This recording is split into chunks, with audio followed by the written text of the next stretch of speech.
Imagine se, de repente, todas as pessoas ficassem cegas. Estar na plena escuridão já é assustador muitas vezes. E ter uma cegueira branca, uma luz que só incomoda, você não descansa em momento nenhum, algo que lhe faz mal o tempo todo. Porém, em terra de cego, quem tem um olho é. Hoje estamos falando do incrível ensaio sobre a cegueira do José Saramago. Enzo, roda a vinheta.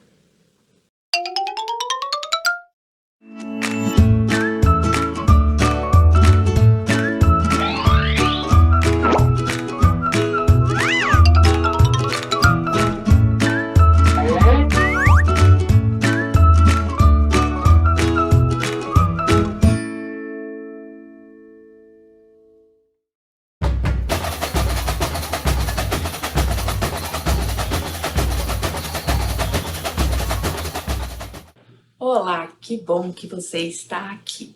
Hora dos pedidos. Dê seu like, precisamos de likes. Inscreva-se no nosso canal, acione o sininho das notificações para ser avisado dos próximos conteúdos, comente que nós respondemos aos comentários, compartilhe esse vídeo e ajude o nosso canal a chegar a mais pessoas. Enzo e eu agradecemos. Obrigado. Bom vídeo para você. José Saramago. 2002 foi o ano de comemoração do centenário do nascimento do Saramago. Estamos em 2023, mas homenagens nunca são poucas. Saramago, português, primeiro Nobel de Literatura Portuguesa, esperamos que venham outros logo, é uma obra que muitas vezes caminha pelo fantástico, né? Caminha por situações que você tem que imaginar, né? Como essa, e se todas as pessoas ficassem cegas, ou então intermitências da morte, e se as pessoas não morressem mais, né? Então, assim, ele levanta possibilidades a partir das quais ele constrói histórias e traz questionamentos. Aqui no canal nós temos o lindo conto da Ilha Desconhecida, tá? Aproveitem, aqui vai aparecer o card e a capinha também, que é uma história de amor, belíssima. Mas voltemos ao ensaio sobre a cegueira. Bom, esse livro deu origem ao filme do Fernando Meirelles. Ele tem essa edição, essa edição veio com uma contracapa. Opa, eita, Adriana. Esta edição veio com uma sobrecapa. Eu já tirei, né, para mostrar para vocês. Essa imagem, percebam que... Não, deixa não. Tá bom. Percebam que essa imagem, ela traz aqui um minhocão. O Fernando Meirelles filmou parte desse filme em São Paulo. Aqui um minhocão. Aqui embaixo um grupo de pessoas que está andando com as mãos dadas a um cachorro. E as pessoas estão ou com as mãos dadas ou como nos ombros de umas das outras. Há uma mulher que caminha um pouco à frente. Essa é uma situação que aparecerá no livro em um determinado momento. Então, deixa eu começar essa história. De repente, uma pessoa para no semáforo, no farol, no sinal, depende de onde você está, de onde você está assistindo a esse vídeo. A pessoa para e começa a gritar: estou cego, estou cego. E todo mundo começa a buzinar. Imagine uma grande cidade, o fulano, o carro não vai. De repente ele consegue sair do carro e desesperadamente ele grita: estou cego. Essa situação de cegueira que vai acometer esse homem, vai acometer várias outras pessoas. Ironias do Saramago. Um médico oftalmologista atenderá algumas pessoas e ficará cego também. E a cegueira, ela vai se esparramando como uma epidemia.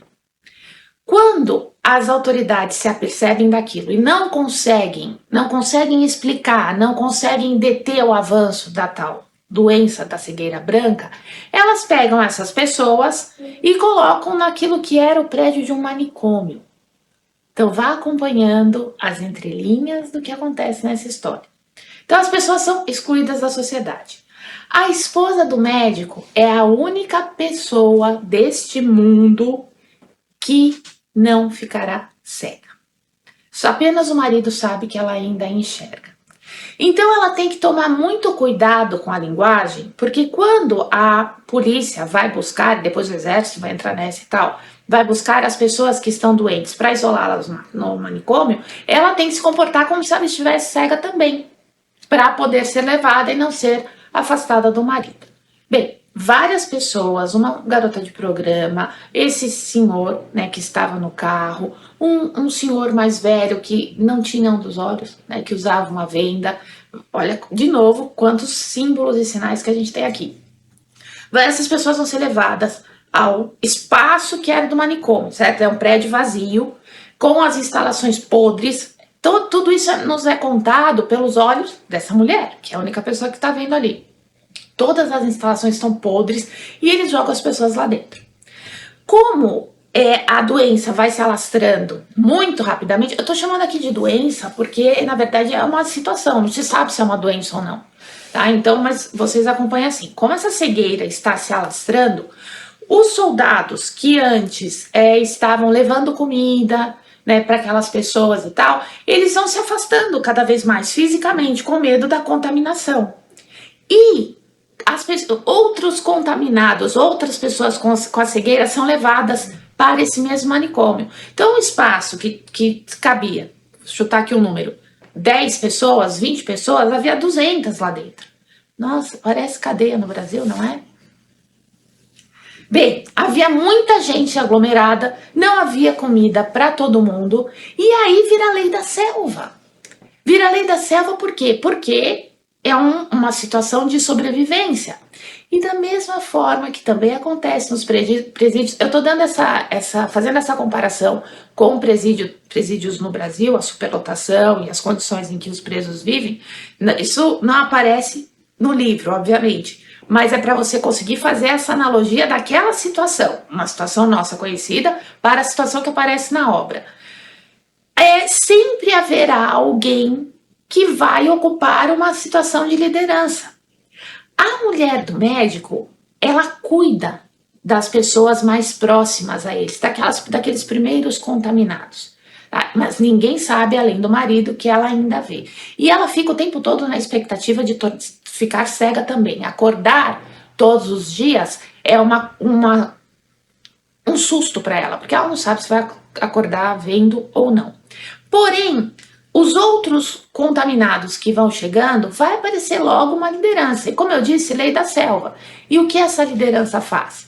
Primeiro, eles vão sempre pegar a comida antes. Então, os tais soldados amedrontados deixam um pouco de comida longe, né, num espaço assim que não é ainda na porta do prédio, como se fosse uma área aberta, deixam um pouco de comida, não é o suficiente para alimentar todo mundo. E essas pessoas, esses caras vão começar a pegar a comida e vender. Adriana, mas eles não enxergam. Sim, mas a gente não tem... Havia uma diferença entre os que estavam totalmente cegos e aqueles que haviam tido contato com os cegos, que vão se tornando, que estavam contaminados, mas vão apresentar a cegueira ao longo da narrativa, ao longo dessa história. Então, a gente fica o tempo todo tentando compreender como aparecem as lideranças, mas elas aparecem. E aparecem extremamente violentas. Então, em um dado momento, elas vendem a comida por aquilo que as pessoas ainda tiverem de bens, mesmo que as pessoas não vejam, o tato está aí presente, o tato, o olfato, os outros sentidos muito aguçados o tempo todo. Depois, eles vão começar a vender a comida pelos corpos das mulheres. E aí você pode imaginar a forma animalesca como a violência vai ser descrita. Eu não posso falar algumas palavras aqui por causa do YouTube, mas é para você pensar exatamente nisso. Tá? E é animalesco de verdade, a ponto de uma das mulheres morrer na situação da violência sexual que vai acontecer. Aí você me pergunta assim, mas como que havia uma organização do mal dessa liderança que fazia com que as mulheres se dirigissem, uns sempre colados aos outros, andando de mãos dadas, na orientação que eles não entendiam muito bem, mas também não pensavam nisso, que lhes era dada por aquela mulher que via, para que as coisas acontecessem nesse outro espaço dominado pela violência, pela animalização, mesmo que os indivíduos não enxergassem. Um deles tinha um revólver, então ele atirava a esmo. Mesmo que as pessoas aqui mais racionais pensassem, bom, uma hora vai acabar a munição, né? Houve gente que morreu por conta disso. Então, virou a barbárie total. Haverá uma circunstância em que uma das mulheres que passou pela situação de violação vai cometer um ato louco e vai também perecer nesse ato louco. Mas aí a gente vê como perde-se, mesmo aquele que tem uma moral ainda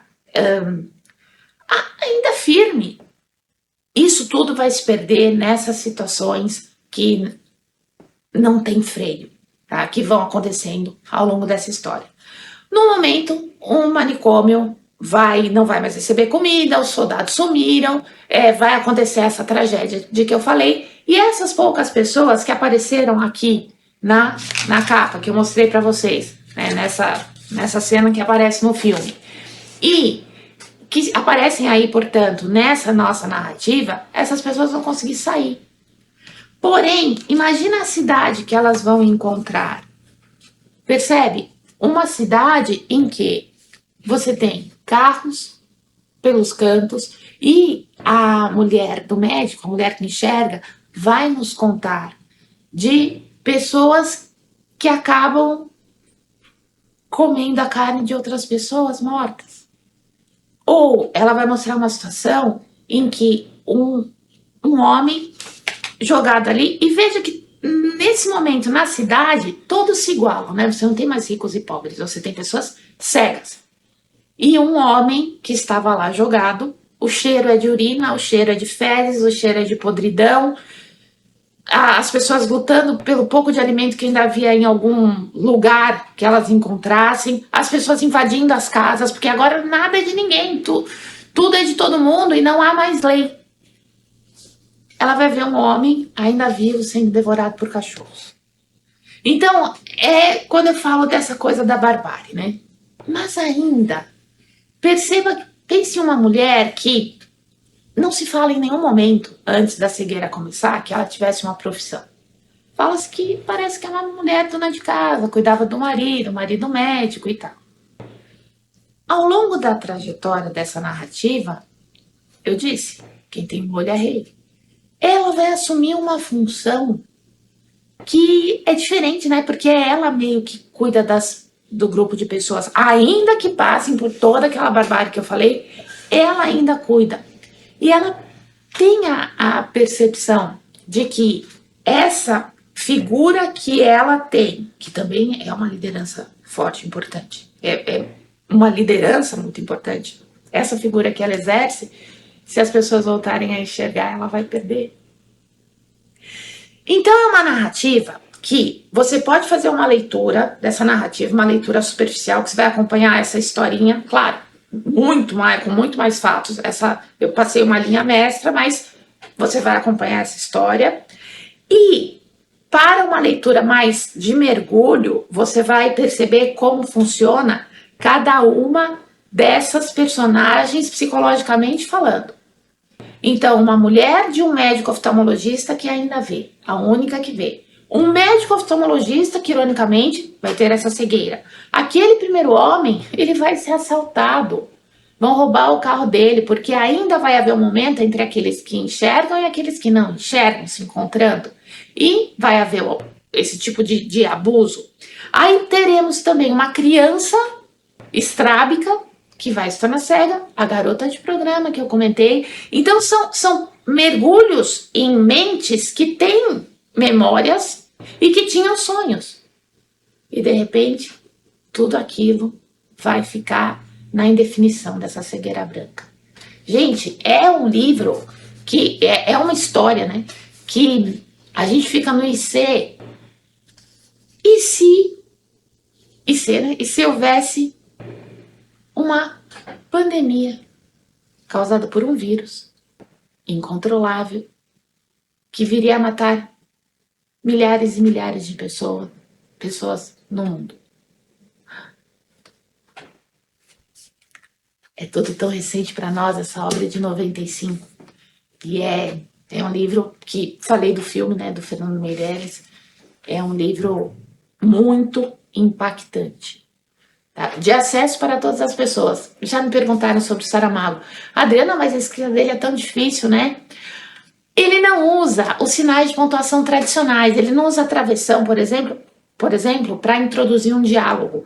Mas e também não há dificuldade para nós leitores de percebermos que é um diálogo, entende? Então, mesmo que ele não use essas marcas formais que nós estamos acostumados dentro de uma literatura que usa uma escrita mais convencional, na escrita contemporânea do Saramago, isso não compromete o nosso entendimento. Então, por mais que muitas vezes sejam blocos, vou mostrar uma página a esmo, ó. Vejam só. Aqui. Parágrafos muito longos. Aqui no meio tem a certeza de que há muitos diálogos, muito fluxo de consciência, mas não há marcação. E isso não te atrapalha. Então não tenha medo de ler o Saramago. Tá? Saramago obviamente, conforme o mergulho acontece, você tem mais uma amplitude na sua leitura, na sua interpretação. Mas para começar, essa leitura superficial também é incrível e também é muito interessante, ok? Pelo exercício, a gente vai para essas camadas mais profundas. 100 anos de nascimento do Saramago, 2022. Sempre vale a homenagem. Bem, dê seu like nesse vídeo, inscreva-se no canal, acione o sininho das notificações para ser avisado dos próximos vídeos, comente, compartilhe e conheça, sabe? Dê-se a chance de conhecer um autor tão sensacional como esse e um autor das nossas letras de língua portuguesa. Um grande beijo e até o próximo vídeo. Tchau, tchau.